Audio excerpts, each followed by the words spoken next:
Thank you for joining us for this candidate debate. I'm Ben Hale. Tonight, joining me today here are Minnesota Senate 41 district candidates, DFLer Carolyn Lane and Republican challenger Gary Johnson.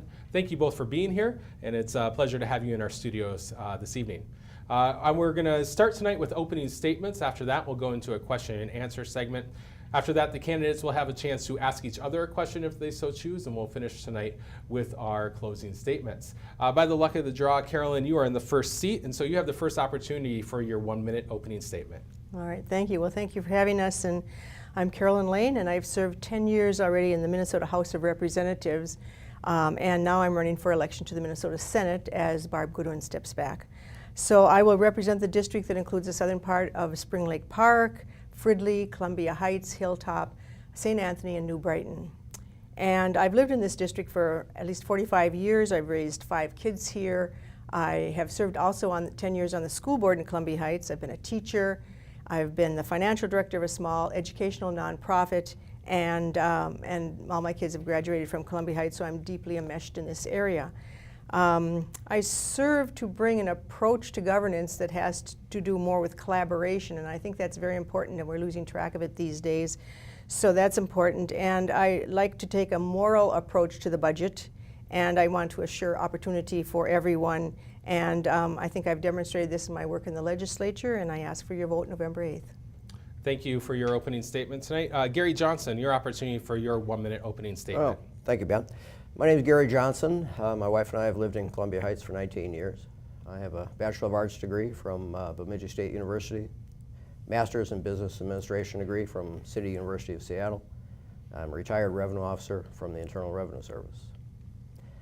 I believe in personal responsibility, limited accountable government, child-focused education, the power of a job, a well-paying job, equal opportunity to equal access to opportunities for all people, innovation in government and education, and just the power that entrepreneurs can bring to the job market.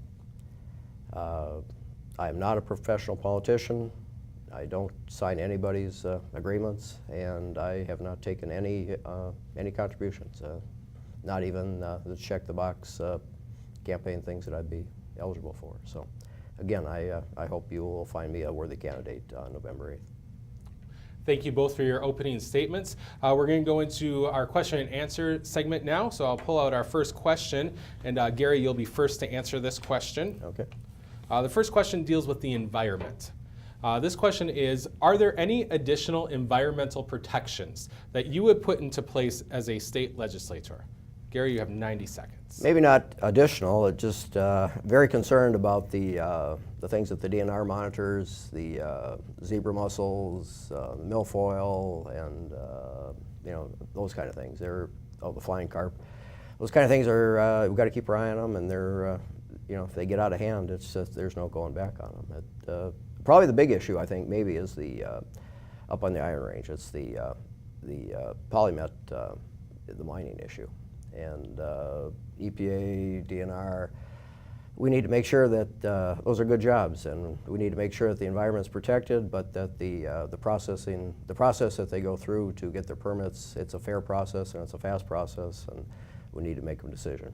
Those are really good jobs, and I hope we can bring them here to Minnesota. Thank you for your answer. Carolyn, same question to you. Are there additional environmental protections that you would put into place as a state legislator?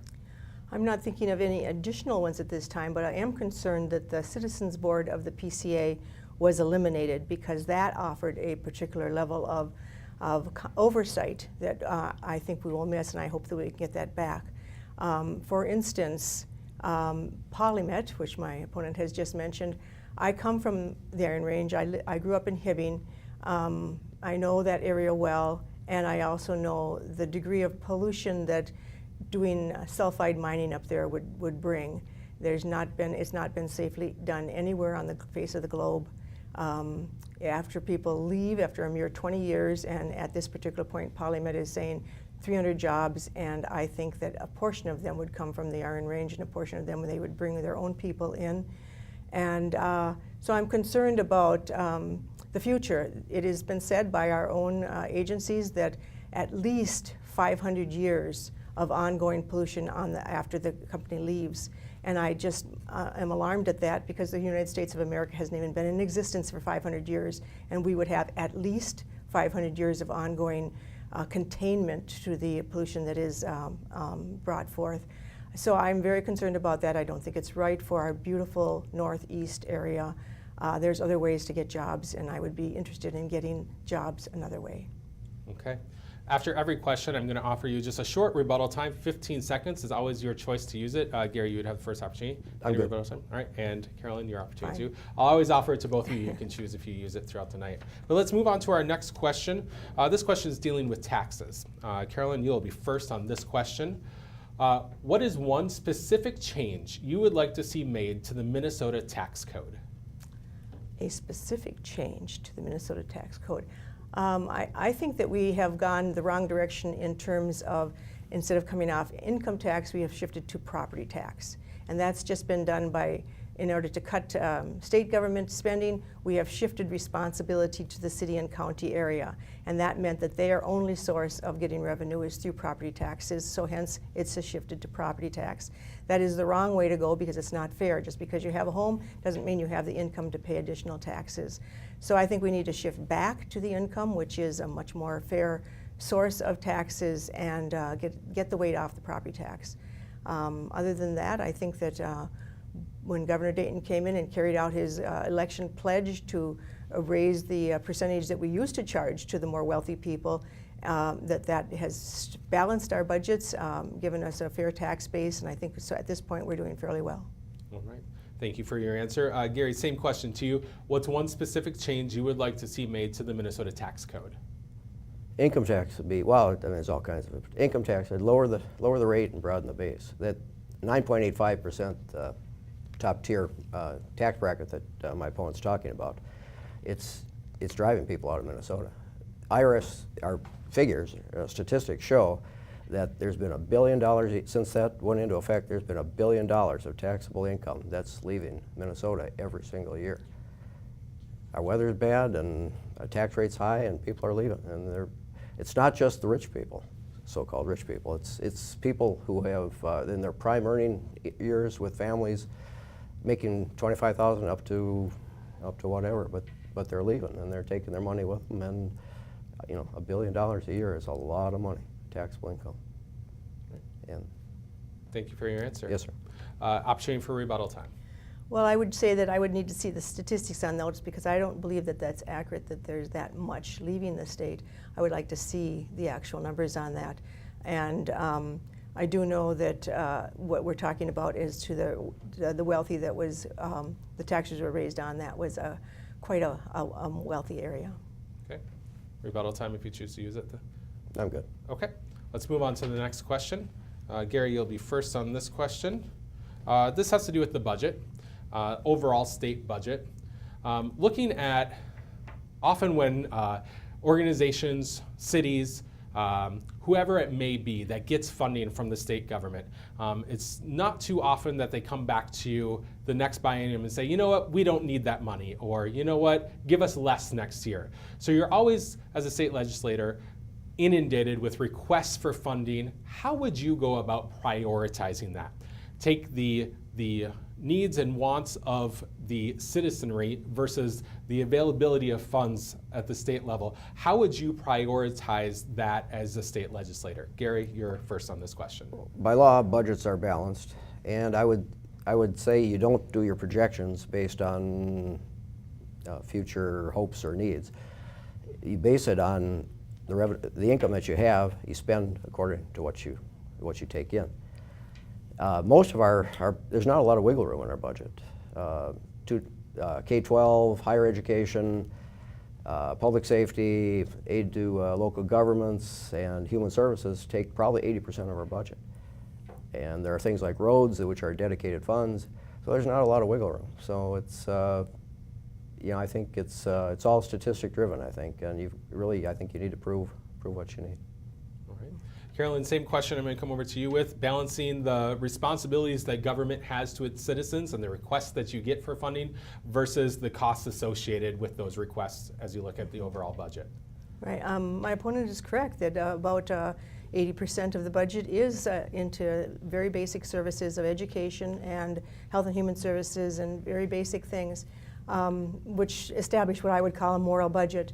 And the rest of it is you have to be careful so that you make sure that you are actually doing something that serves the people rather than just a certain special interest group. I always watch for that. We need to serve the people, the actual citizens, and their daily lives. Thank you. Opportunity for rebuttal time if you choose to use it, Gary? No, I think that's pretty Also good. opportunity, Carolyn, fine. if you choose. All right, move on to our next question. This question it deals with bonding. Carolyn, you'll be first on this question. Do you want to see a bonding bill passed in 2017? And how much do you think should be spent? Well, the bonding bill area has been unused for a period of time here now. We have great needs in our. It's the way that the state takes care of their house. It's if you let your house go, it's going to cost you more later. And the state has infrastructure that needs care, and we need to do that. And it's been put off too many times for very different reasons, odd reasons. We need to get that done. We need to get, and we have low interest rates now, so it's an excellent time to be borrowing on that basis with low interest rates for the good of the house of the state of Minnesota. So, and I always say that bonding is a way to get jobs too, because when you contract out work, you hire a business to do that, and that business has employees. So it's a win-win-win. The state wins, we get what we need, businesses win, and employees have jobs. So it's a wonderful way the only way that the state of Minnesota can actually participate in generating jobs. So yes, I'd like to see it as soon as we can reasonably put it together. Can I ask you how much you think is the right number? How much? We have so many needs now. I think we had $3 billion of requests, but as you say, all of them would not be anything that we would all agree on. I think we are easily at $1 billion need. Gary, I'm going to come to you with the same question now. Do you want to see a bonding bill passed in 2017, and how much, if you do? Typically, bonding bills are done in even years, and I think our chance was this past year, but legislature is a busy place, and I guess if it comes up, it comes up. I agree, bonding is, there are, by law, that there are only certain things it can be used for, which is repair of public housing, wastewater, college buildings, state buildings, that kind of thing. I think there's a limit on what I think we have about $10 billion that's bonded out. It comes out of the general fund. And it used to be limited to 3% of the general fund, but now I think the laws have changed and it's some abstract figure based on total state personal income tax or income levels or something. I'm not sure what that is, but I think there's a formula there. Do you have a number that you would be comfortable putting on that? If there's a formula, you cannot exceed that. So I don't know what that formula is, but it cannot exceed whatever the state law says it is. Okay. Opportunity for rebuttal time, Carolyn? I'll just say that there's a couple different formulas. None of them are statutory, but we always abide by practically the lowest of them. And we do a very good job. We're very highly rated because we take great care. May not happen in 2017, but we do need one in this next biennium. Okay. Gary, opportunity for 15 If it comes up in seconds. 17, sure, let's take a look at it. There are things that do need work. Okay. All right. Let's move on to our next question. This one deals with a public safety issue. It's clear both nationally and locally that tension is high between segments of the law enforcement community and minority communities. How will you as a state legislator work to create an environment to address these issues? Gary, you are first on this question. Well, Donald Trump brought it up last night. He talked about deficits and he talked about the Federal Reserve Bank of all things. The Federal Reserve Bank is monetizing our debt, and when you create this kind of inflation that we have nationally, it affects us at a state level. You look at all countries that have had these kind of problems, like during the French Revolution, during World War I, Germany. You look at Zimbabwe. It's going on in Syria today with civil war. It's just money problems create that kind of unrest. And I think that if monetary problems require economic solutions, and I think the best way to solve economics or some of these other social issues is to provide very good, stable jobs here in the state of Minnesota. Okay. Carolyn, same question to you. Tension is high between segments of the law enforcement community and minority communities. How would you, as a state legislator, work to create an environment to address and solve some of those issues? I was very concerned when I heard that we had allocated from the legislature money for de-escalation training across the police departments across the state, and it never got implemented. So there's one thing to pass, and there's another thing to follow up and make sure that it actually gets implemented. That's usually beyond the purview of the legislature, but the committee needs to make sure that that gets there. Every once in a while that happens, and it's very discouraging. So we need to make sure that gets down, and there's a de-escalation training, and they're not always quick on the draw. They need to assess the situation very quickly and much more accurately. I would point to Columbia Heights Police Chief Scott Nadeau, who has brought forth the 21st century community policing with him when he came to our city, and he's been working ever since. He is deeply embedded into the community with his officers. It's just a very deep embeddedness, and that's what I would recommend for any department, not to just on the surface, but really deeply embedded in your community, because then you know what's going on and you can solve the problems quicker, and you know the people that you're dealing with. That's key, especially in these smaller cities that we have. It's key. So de-escalation training and encouraging the 21st century policing, community policing, those are the only ways to go these days. Plus, at the same way we need jobs, and we need to take care of the places where people aren't as well to do, because that serves not only policing, but it also serves our education system. All the gaps we have happen because people don't have opportunity. Opportunity for rebuttal time if you choose, Gary? There are constitutional protections for freedom of assembly, freedom of speech, but I'm a law and order guy, and if when the call comes, then you have to be able to drive on the freeways. You have to keep law and order. You have to keep civil law, and yeah, it's a bad situation. Okay. Opportunity for rebuttal time if you choose. That's fine. Okay. Let's move on to our next question. If I can get one out here. Here we go. Let's talk about your district, the Senate District 41. Carolyn, you'll be first on this question. What goals or priorities do you have that would directly impact your district, your legislative district? It's interesting living in the metro area, because you don't have the opportunity to say, I'm going to get this particular road through or this particular building. So we did serve Springbrook. It took many, many years. We got some bonding for Springbrook to be able to renew, which is a huge asset to this area. So I was very proud of that. And at this point, I don't have any particular things to go into the bonding bill, and I wouldn't do it just to have, quote, an earmark to the district. That's not my style. But it isn't a particular thing that we need so much as the general area. We need to have schools working well, taxes working well, jobs available. All those things apply here as well as any place else. I would like to see the transit available to this area. I would like to see roads available to this area, but specifically to our district, it's a little more limited. Okay, Gary, same question over to you. What goals or priorities do you have that would directly impact your legislative district? Well, we're all citizens of our District 41. We're all citizens of the state of Minnesota. So I think, like Carolyn said, jobs, education, healthcare, those things are all important. But numbers show that, especially in the local government aid, that there's becoming kind of a disparity between there's in-state, in big city, and outstate, and we can never forget that we are a state, and our success we can't come at the expense of people who are outstate either. We have two other issues here that we probably don't have time to discuss, but 41 is unique in that it's part of a huge labor strike, and it has the police shooting in St. Anthony Village, and so that's unique to our, I think, very unique to our district, and I hope that both of those get resolved very, very peacefully. Okay.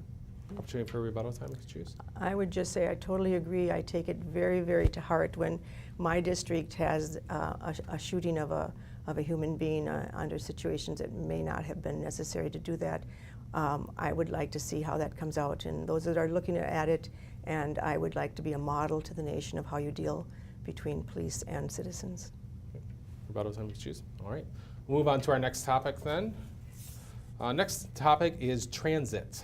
Gary, you'll be first on this question. What, if any, type of transit project would you support? Well, I don't support the light rail. Roads, roads, roads. Money for roads they're dedicated funds. They come from gasoline tax, vehicle sales, and licenses. And I think the State House, their research committee has said that in the next 10 years that we're going to need to spend probably $6 or $7 billion just to maintain and keep our roads in good working order. And I think that's our priority, not building new bypass lanes up on 371 or wherever, just keeping good track of what we've got. And I don't know how much time I've got left, but the light rail, it's the Canadian Pacific, the CSX, the Burlington Northern, they're all in the freight business, and they know that they would go broke if they would go into the passenger rail business. And it's not good for government to do it either. You know, kids know it. When you play Monopoly, you buy the advance your token to the nearest railroad. You buy it from a bank. It's not a government function to be dealing with railroads. Carolyn, same question to you now. What, if any, type of transit project would you support? I am very interested in having transit build out in the metro area especially, but we also need people to move people throughout the whole state. This is the future. We cannot simply continue on with more and more roads and more cars. It's not doable. In the metro area, we're going to have 750,000 more people in the next 20 years. Where are we going to drive all those cars? And the millennial generation, I have a couple of them as my children, and they are very, very interested in being able to move around without having to depend on a car. So yes, we absolutely need to take care of our roads. Those are crucial infrastructure, and we have the $6 billion over the next 10 years that we do need to find, and it goes on beyond that. We need dedicated funding for that. The gas tax hasn't been raised for a while, and that I call the user fee to be able to provide for it. We need to do something that is actually a long-term sustainable money for roads and bridges. And we also need to look at how those areas that want transit to have a build out, and I think the metro area needs that, how we can do it here, how we can do it wherever it's necessary, so that we can do more than just drive our cars. We need to be able to get where we want to go, and there's many ways to do that. Okay. Opportunity for rebuttal time? But I don't see how we can pay for it. Okay. Any more that you would like to add after That's that? the struggle we have. All right, well, let's move on to another question. This is about education. Let's see, Carolyn, you'll be first on this question. Are there practical solutions that you would propose to close Minnesota's persistent achievement gap? Yes, and I really am deeply interested in what I call 0 to 3. The last few months of pregnancy on into 3 years of age, that's when the fastest growth happens to the brain.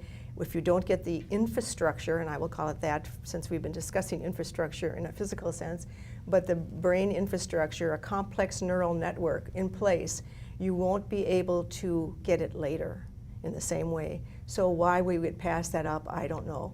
We really need to make sure that the young ones that will be in our school system several years later have that infrastructure in place so that they can then do the learning that we expect of them. We have been moving down from kindergarten to 4-year-olds, and we want more 4-year-old pre-K. I say yes, but that's not the crucial. The crucial is 0 to 3. We need to get into that segment, and that means supporting families. That doesn't mean anything to do about schools. That means support the families so that they can actually have a calm, because stress ruins the brain development. I speak of a 4th grade boy that I had in schooling. Just walking down the hall, as soon as somebody just accidentally brushed his arm, he turned ready to fight. It was his natural, I call that excellent development of the brain for what he needed, survival, but very poor for his future, for education, for society, for everything else. We need to get in there and make sure that his life is worthy of good growth. Okay. Same question now to you, Gary. Are there practical solutions you would propose to close Minnesota's persistent achievement gap? 40-some years ago, Governor Wendy Anderson waggled that fish on the cover of Time magazine and advertised the Minnesota Miracle. Now, some years later, 40-some years later, African-American children have the worst graduation rates in Minnesota of any state in the country. That includes Louisiana and Mississippi. This year, in 2016, Mississippi won something called the Frank Newman Award for Excellence in Public Education. I mean, I went to school in Mississippi between 1969 and 1973. It's an outrage for the state of, we're the education state, and for us to get beat by Mississippi for innovation in education. And we need to see what they're doing and bring it here to Minnesota, bring that trophy home.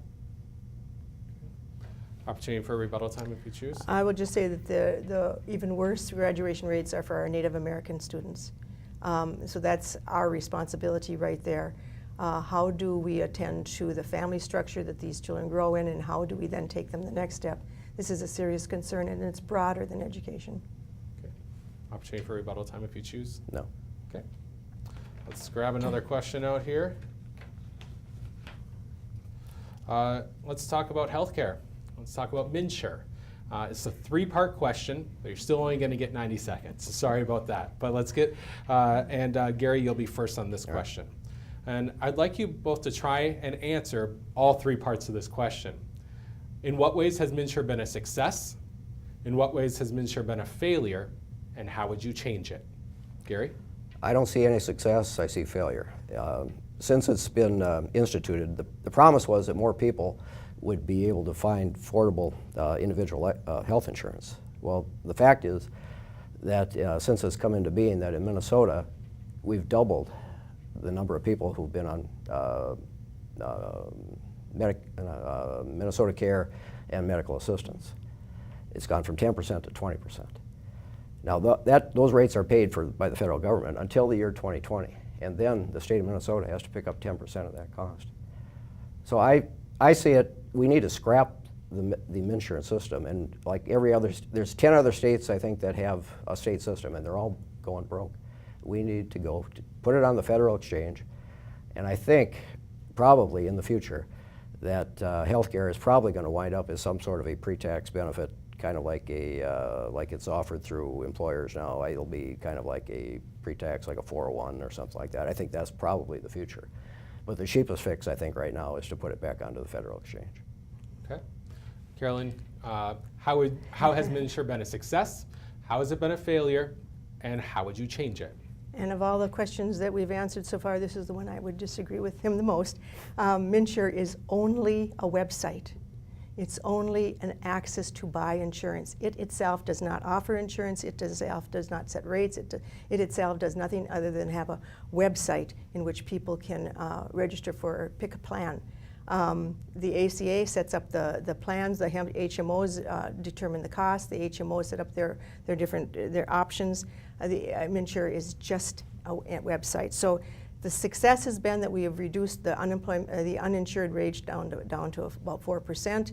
The failure is that we made the mistake early on of trying to have eligibility for our public programs through MNsure. We could have left them aside as we do through the county program, through the counties now, but it's a very onerous process, and we thought, oh good, here's a electronic way we can actually get eligibility for the public programs. Let's put them together. But we didn't have time, and it was the wrong choice to make because we didn't have time to get that in place. It's an old legacy system. It did not mesh, and it was a disaster. So we have been struggling ever since to get that up and get that working, and I think we need to continue that and get that finished. My preference, though, would be to not even bother with that, just have a public option offered throughout the state and let people buy into a system that covers the whole state. Thank you. Rebuttal time? Well, even as just a clearinghouse, the public documents that are supposed to be issued at the end of the year never get issued. The website never works. The call centers never work. People are just frustrated. Okay. And opportunity for rebuttal time. If you choose. And I hope it's getting better. It is a disappointment. All right. All right, we're going to move on to the final question that I have for you this evening. This is a question that we have decided to ask to every candidate that comes in to do any type of election programming with us here on North Metro TV this year. It deals with the issue of unity. The question is that all across America, we are seeing deep divisions between race, ages, religions, socioeconomic classes, and political parties.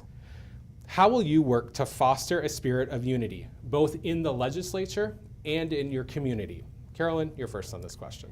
This is a thing that dominates my thinking about this whole process, because if we can't work together, what can we do? I think that 20 years ago, thereabouts, we started with some particular media figures, and I will just say, for instance, Rush Limbaugh, saying it's okay to yell about people, to condemn them, to make vile statements about them and say them louder and more angrily, and basically give permission for people to be expressing their disgust. And I had this happen in my own biological family, where my sister started to do that, and I'm going, what? and then I realized that this was being given permission by various media things, that you get to talk this way, you get to attack and condemn. And how can you possibly come together if you just do that? You have to stop that and open your heart and mind and consider the possibility that maybe there's more than one side to something. Only then can you actually come together. And I have promoted collaboration. I have promoted working together. Ever since I got into the legislature, I reinstituted the Office of Collaboration and Dispute Resolution so that we could work public policy issues together through this way, come together and put our heads together for a solution that serves. We did that with child custody, which hadn't been resolved for 15 years. We solved it this way. It can be done, but you have to stop and listen. Thank you for your answer. Gary, same question to you. How will you work to foster a spirit of unity, both in the legislature and in your community? Well, if you and I could model that, we'd be rich. You know, I think she's right. You've got to just take time out, and you've got to kind of put yourself in the other guy's shoes, and try to look at things from a different perspective. But I think I want to throw some of it back on the media too. I think it's not just legislators and the public. I think you watch that debate last night, and I think you kind of the media, I think, also kind of fans the flames, and I think we all need to kind of shake hands and hold hands and take a deep breath and take a step back.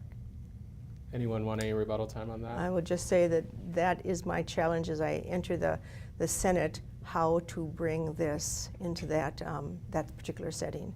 It is my deepest concern. Okay. Gary? I'm good. Okay. We're now going to move on to an opportunity for you to ask each other a question. I don't have all the questions, so if you so choose, Carolyn, you would have the first opportunity here to ask your opponent a question if you choose. Well, I did think when you started, you mentioned local government aid, and I was just wondering, what do you think about local government aid? Is it something that we should be protecting? I don't know that much about it, but it seems to me that the purpose of local government aid was to lower property taxes. But about 3 years ago, the legislature threw all kinds of extra money into local government aid, and in about the same period of time, property taxes have still gone up about 10%. So they're both rising, and I just don't see, but maybe I don't know about it. Maybe I don't see it working. So. If you want, you do have 15 seconds to respond to that answer. It is, as you say, the purpose is to get the governments all on an equal playing field, even though some have resources of businesses and others don't. But they would have an equal playing field because of local government aid going to those that have the greater need. Okay. Gary, your opportunity, if you'd like to ask your opponent a question. Okay, I got to know. And we talked about being nice, and also I'm not going to do a big build-up on this, but the Senate office building, why? The Senate office building was snuck through by you-know-who, and I was disappointed in that. However, I always said the Capitol building was never meant to be an office building. It's the people's house, and it had been taken over gradually over the years to all offices. The Humanities Center is responsible for doing the tours, and they lost their place there. We need to have it not to be an office building. We need to have it much more accessible to the people, and that meant we needed another space. Perhaps the decision, I know the decision could have been done better, but we just needed to find something else besides having all the office space used up in the Capitol. Opportunity to respond. So it appears to me that the DFL snuck it through, and it sounds like you're going to agree with me. Oh, well, one body in the DFL. Yeah. Okay. All right. Well, thank you both for answering all the questions that I posed to you this evening and the questions that you posed to each other. We're going to move now to our closing statements. Carolyn Lane, you will be first with your closing statement this evening. Well, I think we've had a good opportunity here tonight, and I would just say that we need to address education issues as we've discussed here. We need to discuss, think of public safety issues as we've discussed here. I'm also interested in clean campaigns. We need to address our campaign laws. Minnesota has, I've been so proud of our campaign laws in Minnesota, but now we've discovered that by virtue of some changes at the federal level, Minnesota now has a gap, an opening, and we don't have disclosure of who's putting something forth. We cannot make decisions as people electing our representatives unless we have disclosure of who's sending the message to us. So that's something I would like to see taken care of. And always we need to be concerned about our most vulnerable and have, as I call, a moral budget so that we make sure that we aren't giving money to the sources that can get it some other way. So with that, I ask for your support on November 8th. Thank you for your closing statement. Gary Johnson, your closing statement tonight. Okay, I'm the outsider. I've got a good education and I've got a long, successful career in government service with the Internal Revenue Service. I spend a lot of time every day sitting across the desk from some of the best bankers, some of the best CPAs, some of the best attorneys in the state of Minnesota. Very complicated issues, and I've always been able to figure it out. Now it comes to, in my opening statement, I said I haven't taken anybody's money. No income or no statements on political action, and no money at all. This is your chance. The voters, this is your chance. It'll never come around again in your lifetime to send a candidate to a major political office who hasn't raised or spent a dime. And that's maybe the way it should be. You're tired of politics as usual. I know you are. Everybody says you are. Prove it. And vote for me. Send me to the state senate. Thank you both for coming in tonight and participating in our debate. We appreciate you spending some time with us today here at North Metro TV, so thank you for that. Thanks, Ben. Thank you. I want to thank you all for watching this candidate debate for Minnesota Senate District 41 between DFLer Carolyn Lane and Republican candidate Gary Johnson. And remember, you can always see any of our North Metro TV local decision coverage right on our website, northmetrotv.com. It's all there for you, candidate biographies, as well as links to all of these candidate debates that we have. 17 of them in total will all be there for you on northmetrotv.com. Thanks for watching. We'll see you next time.